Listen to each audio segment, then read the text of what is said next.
Hello friends, स्वागत है आप सभी का हमारे YouTube channel UG SSC with NK पर। तो फ्रेंड्स, आज आपको जो मैं यहाँ पे कराऊंगा उत्तराखंड में सेकंड वीडियो कराऊंगा मैं इसकी आपको ब्रह्म कमल की। तो हमारे पास जो है राज्य पुष्प ब्रह्म कमल को लेकर आज मैं आपको ये वीडियो कराऊंगा। इससे पहले मैंने आपको यहाँ पे राज्य पशु कस्तूरी मृग के बारे में आपको वीडियो यहाँ पर करा दिया, ठीक है। तो अगर आपने वो वीडियो अभी तक नहीं देखे तो आप उस वीडियो को जाकर देख सकते हैं और उसका लिंक भी मैं आपको डिस्क्रिप्शन में यहाँ पे दे दूंगा, ठीक है। तो चलिए वीडियो को स्टार्ट करते हैं। तो हमारा आज का टॉपिक रहेगा राज्य पुष्प ब्रह्म कमल, ठीक है। तो हम यहाँ पे बात करते हैं ब्रह्म कमल। तो ब्रह्म कमल को यहाँ पे जो है राज्य पुष्प कब घोषित किया गया था? तो राज्य पुष्प जो है हमारे पास उत्तराखंड का राज्य पुष्प क्या है? ब्रह्म कमल। और इसको कब घोषित किया गया था? 2001 में, ठीक है। तो कब घोषित किया गया इसको? 2001 में। अब मैं आपको यहाँ पे बता दूं कि 2001 में हमारे पास जो है राज्य पुष्प ब्रह्म कमल को, ठीक है। ब्रह्म कमल हमारे पास क्या है? राज्य पशु है, राज्य पुष्प है, ठीक है। राज्य पशु हो गया हमारे पास, राज्य पुष्प हो गया, ठीक है। और यहाँ पे हमारे पास राज्य वृक्ष हैं। मतलब यहाँ पे इन सभी को कितने में दर्जा दिया गया था? कौन से सन में दर्जा दिया गया था? 2001 में दिया गया था। और हमारा उत्तराखंड कब बनकर तैयार हुआ था? उत्तराखंड का गठन कब हुआ था? 9 नवंबर 2000 को यहाँ पे उत्तराखंड का गठन हुआ था। तो क्या होता है, जैसे मैं आपको बता दूं, कोई चीज़ बना तो दी, ठीक है, या कोई राज्य स्टेट वहाँ पे बना तो दिया, तो उसका कोई राज्य चिन्ह भी होना चाहिए। तो इसी वजह से क्या यहाँ पे 9 नवंबर 2000 को यहाँ पे हमारा राज्य बनकर तैयार हुआ, ठीक है।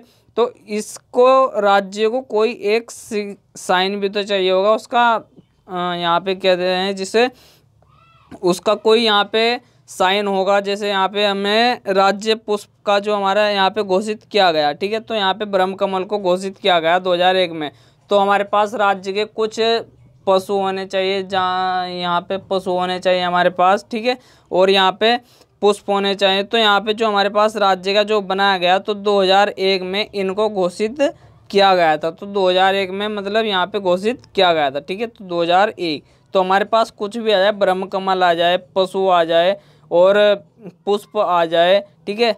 ब्रह्म कमल पुष्प हो गया हमारे पास, पशु हो गया हमारे पास, ठीक है। और यहाँ पे हमारे पास राज्य वाद्य यंत्र की अगर मैं बात करूँ, वाद्य यंत्र यहाँ पे ढोल, और इसको 2015 में दर्जा दिया गया था, ठीक है। तो 2015 में यहाँ पे ढोल को दर्जा दिया गया था, ठीक है। तो इस तरीके से हमारे पास जो हमारे पास उत्तराखंड के 4 राज्य क्या है? चिन्ह है, जो 4 राज्य चिन्ह है हमारे पास, तो उन सभी को 2001 में दर्जा दिया गया था। फिर नेक्स्ट है हमारे पास कि ये राज्य पुष्प ब्रह्म कमल जो हमारे पास पाया जाता है उत्तराखंड में 4800 से लेकर 6000 मीटर की ऊंचाई के मध्य में पाया जाता है। तो 4800 से लेकर 6000 मीटर की ऊंचाई पर पाया जाता है। और ये प्रश्न भी काफ़ी बार आ चुका है, ठीक है। तो 4800 से लेकर 6000 मीटर की ऊंचाई पर पाया जाता है। फिर नेक्स्ट है कि ब्रह्म कमल का वैज्ञानिक नाम। तो हर किसी भी कोई भी हो उसका एक वैज्ञानिक नाम जरूर होता है, ठीक है। तो इसका ब्रह्म कमल का वैज्ञानिक नाम क्या है? यहाँ पे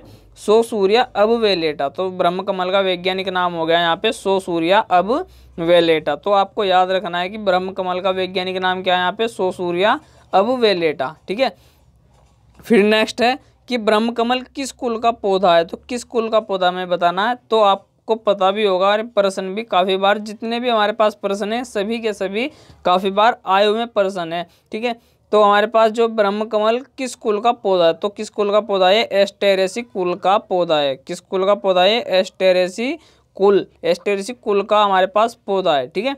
तो आपको ये समझ में आ गया होगा कि ब्रह्म कमल किस कुल का पौधा है? तो एस्टेरेसी कुल का पौधा है। फिर नेक्स्ट है कि उत्तराखंड में ब्रह्म कमल की कितनी प्रजातियां पाई जाती है? तो उत्तराखंड में ब्रह्म कमल की 24 प्रजातियां पाई जाती हैं। कितनी प्रजातियां पाई जाती हैं? यहाँ पे उत्तराखंड में ब्रह्म कमल की 24 प्रजातियां पाई जाती हैं। और पूरे विश्व में इसकी 210 से ज़्यादा प्रजातियां पाई जाती हैं। तो पूरे विश्व की अगर हम बात करें यहाँ पर पूरे अर्थ की, तो यहाँ पे 210 से ज़्यादा प्रजातियां पाई जाती हैं। और हमारे पास उत्तराखंड में कितनी प्रजातियां पाई जाती हैं? यहाँ पर 24 प्रजातियां पाई जाती हैं, ठीक है। तो आपसे प्रश्न यही आएगा वहाँ पे कि उत्तराखंड में ब्रह्म कमल की कितनी प्रजातियां पाई जाती हैं? तो उत्तराखंड की अगर बात करें तो 24 प्रजातियां आएगी।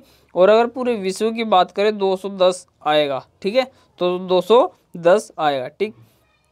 फिर नेक्स्ट है हमारे पास कि ब्रह्म कमल को स्थानीय भाषा में क्या कहा जाता है। तो ब्रह्म कमल को स्थानीय भाषा में कोलपदम कहा जाता है। तो स्थानीय भाषा में क्या कहा जाता है, इसको कोलपदम कहा जाता है। तो स्थानीय भाषा में हमारे पास इसका जो राइट आंसर है कोलपदम, ठीक है, तो कोलपदम कहा जाता है। फिर नेक्स्ट कि महाभारत के वन पर्व में, महाभारत का जो वन पर्व है, और महाभारत में कुल 18 पर्व हैं। कितने पर्व हैं? 18।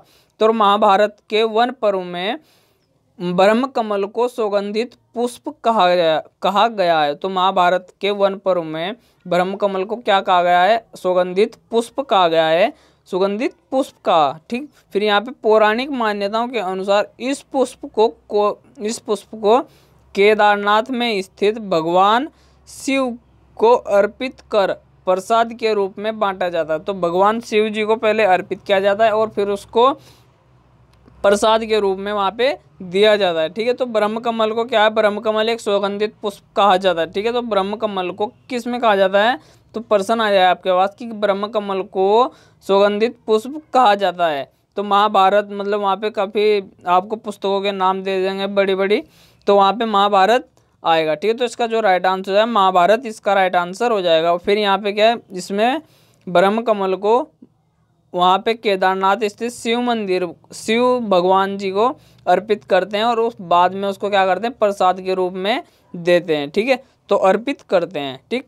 फिर नेक्स्ट है हमारे पास ब्रह्म कमल की उत्तराखंड में पाए जाने वाली कुछ प्रजातियां हैं। तो कुछ कितनी प्रजातियां उत्तराखंड में ब्रह्म कमल की? कुछ हमारे पास क्या है 24 है, तो 24 प्रजातियां हैं, लेकिन उनमें जो मोस्ट इम्पोर्टेंट है और हमारे पास रहेगी तो क्या है हमारे पास? सो सूर्या ग्रामोनीफोलिया।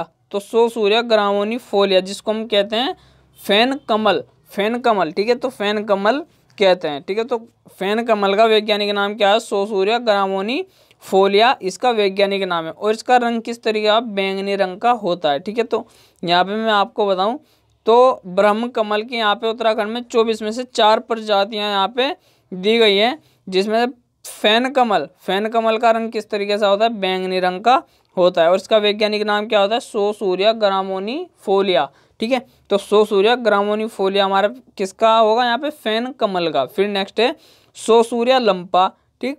तो यहाँ पे इसकी भी एक क्या प्रजाति है? ब्रह्म कमल की यहाँ पे प्रजाति है सो सूर्या लंपा।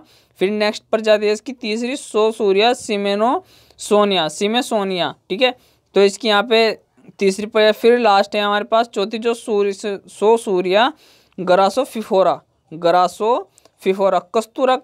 कस्तूरा कमल का भी जो रंग होता है वो भी बैंगनी रंग का यहाँ पे होता है। तो कस्तूरा कमल यहाँ पे कहा है, कस्तूरा कमल का जो रंग होगा यहाँ पे वो भी बैंगनी रंग का ही यहाँ पे होगा, ठीक है। तो बैंगनी रंग का यहाँ पे होगा। तो आपको मैं आप बताऊं कि उत्तराखंड में यहाँ पे 24 प्रजातियाँ टोटल है। 24 में से यहाँ पे मोस्ट इम्पोर्टेंट 4 हैं, ठीक है। तो मोस्ट इम्पोर्टेंट कितने हैं? यहाँ पे 4 हैं। तो प्रश्न आपके पास आ जाए कि फैन कमल का वैज्ञानिक नाम क्या है? तो फैन कमल का वैज्ञानिक नाम क्या है यहाँ पे? सो सूर्या ग्रामोनीफोलिया, ठीक है। और इसका रंग भी बैंगनी रंग का होता है, ठीक। फिर नेक्स्ट है कि कस्तूरा कमल का वैज्ञानिक नाम क्या होता है? कस्तूरा कमल का वैज्ञानिक नाम क्या होता है यहाँ पे? सो सूर्या ग्रासोफिफोरा। तो सो सूर्या ग्रासोफिफोरा इसका भी रंग किस तरीके का होता है? यहाँ पे बैंगनी रंग का होता है, ठीक है।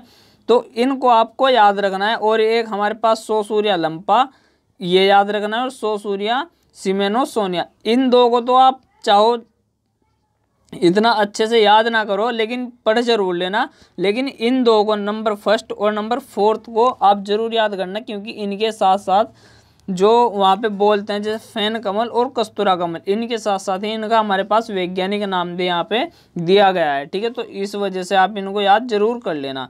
फिर नेक्स्ट है कि ब्रह्म कमल के पौधे की ऊंचाई कितनी पाई जाती है? तो ब्रह्म कमल का जो पौधा होता है इसकी जो हाइट होती है वो लगभग 70 से 80 सेंटीमीटर होती है। तो कितनी होती है? ब्रह्म कमल के पौधे की ऊंचाई 70 से 80 सेंटीमीटर होती है।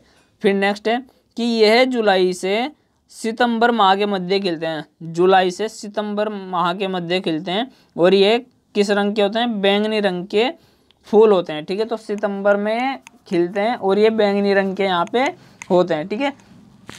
तो आपको ये भी याद रखना है, प्रश्न आपके पास ये आ जाएगा कि क्या नाम यहाँ पे ब्रह्म कमल के पुष्प खिलने का समय है। तो ब्रह्म कमल के पुष्प खिलने का समय क्या है यहाँ पे, जुलाई से सितंबर माह। तो जुलाई से सितंबर माह ये आपको याद रखना है, ठीक है। फिर नेक्स्ट है कि नंदा देवी या नंदा अष्टमी के अवसर पर मंदिर में अर्पित किए जाते हैं। तो नंदा देवी अष्टमी के अवसर पर ये कहाँ अर्पित किए जाते हैं, मंदिर में अर्पित किए जाते हैं, ठीक है। तो नंदा देवी पर्वत कहाँ पर है, नंदा देवी पर्वत हमारे पास चमोली में स्थित है, ठीक है। और नंदा देवी पर्वत में यहाँ पे आप बताऊँ आपको, नंदा देवी पर्वत कहाँ पर स्थित है, नंदा देवी पर्वत चमोली में स्थित है, जो कहाँ पर है हमारे पास कुमाऊं और गढ़वाल, कुमाऊं और गढ़वाल की सीमा रेखा पर स्थित है। कुमाऊं और गढ़वाल की सीमा रेखा पर क्या है, नंदा देवी पर्वत स्थित है।